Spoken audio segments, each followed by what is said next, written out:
réclamer et lutter pour d'autres manières de vivre. Les confinements successifs ont révélé quelque chose qui devrait avoir un statut d'évidence, c'est que toute une vision de l'architecture s'est déployée pendant assez longtemps qui était peut-être indifférente à la dimension morale de l'habitat, justement au fait que la qualité d'un habitat, elle dépend du bien qu'un espace fait à ceux qui l'occupent, qui s'y nichent, qui le traversent. Beaucoup de choses ont été réalisées dans le but d'offrir extérieurement un visage spectaculaire, intéressant, nouveau dans l'espace public, sans qu'il soit tellement question de ce que ça fait à certaines vies et à certains corps d'y être.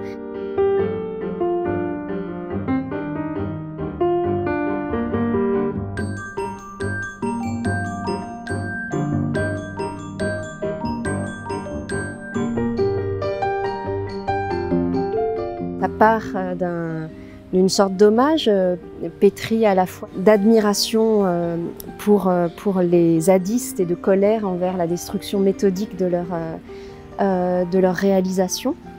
Un hommage donc à certains lieux de lutte, et ça essaye de dire que ces lieux de lutte qui peut-être sont dispersés un peu partout sur le territoire, en fait, nous concernent tous. Ce sont nos cabanes.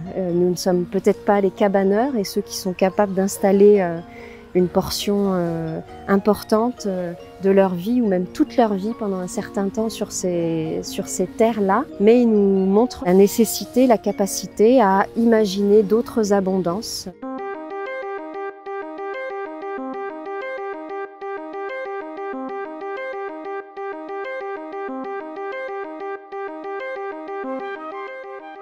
Les chemins de désir, c'est les parcours que les gens se font quand par exemple une route a été tracée clairement pour aller d'un point à un autre, mais qu'en fait, soit pour aller plus vite, soit parce que c'est plus beau, soit parce que ça leur permet de rencontrer quelqu'un d'autre ou d'être attentif à autre chose, en fait ils en prennent une autre, et à force que les pas foulent le sol un peu ailleurs, et bien ça forme un autre chemin. On appelle ça les chemins de désir.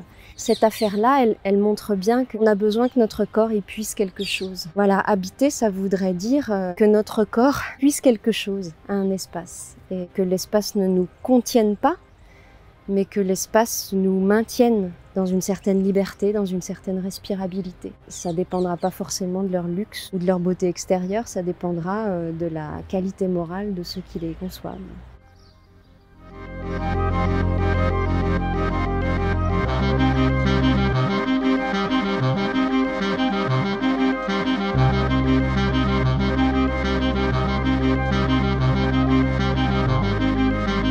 J'ai l'impression que toute la jeune génération, celle de mes étudiants, celle de nos enfants, elle est très sensible à ça, au désir de effectivement habiter autrement, apprendre autrement, aimer autrement, cultiver autrement. Parce qu'il me semble que c'est une génération à laquelle on a très très vite dit qu'il n'y aurait pour elle pas de place. Eh bien, je voyais des jeunes gens dire qu'eux, ils avaient soif d'autre chose et qu'ils avaient soif de liens plutôt que de place.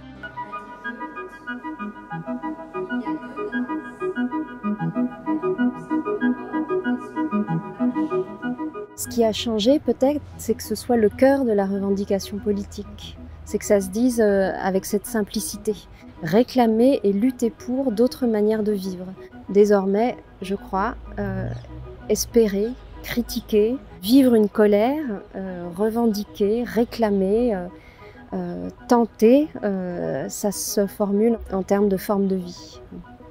C'est peut-être un luxe à l'égard